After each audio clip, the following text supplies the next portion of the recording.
In the most recent mid-season update, Sakura's Tatsu was buffed, allowing her to go into it from her stand medium punch, back hard punch combo, which is a big deal as stand medium punch is basically her go-to party starter button. Not only that, this is Sakura's primary tool mid-screen. The Tatsu leaves you +2 point blank on hit, meaning that if you can combo into that situation frequently mid-screen, you've got a huge opportunity to start your aggression. Today we're going to be looking at all the offensive and defensive options that come from this Tatsu.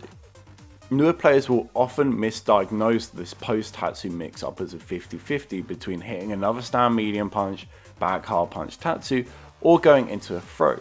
As much as I'd love this to be the case, it's unfortunately not, for a couple of reasons, the first one being backdash. Now, if Sakura goes for the stand medium punch option, it will in fact air reset the opponent.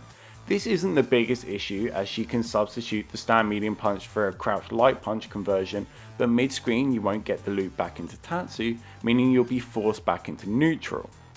It's worth mentioning though, if you are close to the corner, this is a really viable option and it can actually negate armor on some of the character's EX moves, making it a worthwhile consideration. You can just go for the stand medium punch regardless and attempt a mix up after the air reset, or even use back fierce as a big read for the crush counter punish.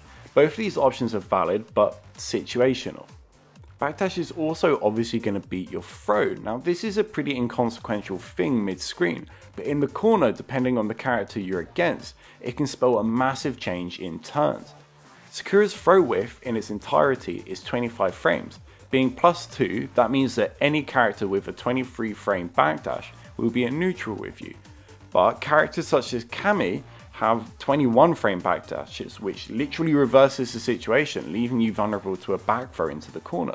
Not great. On the other hand, characters like Zangief can actually be punished for backdashing the throw with a crouch jab. This is actually really easy to do as well because you don't even need to react. Just input the jab a couple of frames after the throw and let the buffer window do all of the reacting. Moving swiftly on, let's talk about delay tech. For those that don't know, this is a technique where you try and break the throw as late as possible, abusing the fact that there's a 7 frame tech window. In practical terms, it means that you can both block the stand medium punch and break the throw because you're inputting the throw after when you would have blocked. Obviously, this is a really good tool at an intermediate level. In response to this, Sakura primarily has two options. One, you walk out of the throw range and try and whiff punish the delay tech. Or two, you use a slower button which will catch the startup of their throw, such as back medium punch. I'll personally use the former if I'm concerned about an opponent who's willing to do something like a wake up DP. If they've gone for a backdash a couple of times, I'll use the latter for the potential huge punish. It all comes down to the opponent. If we look at all this information here, every single option has a way out and every way out has a punish.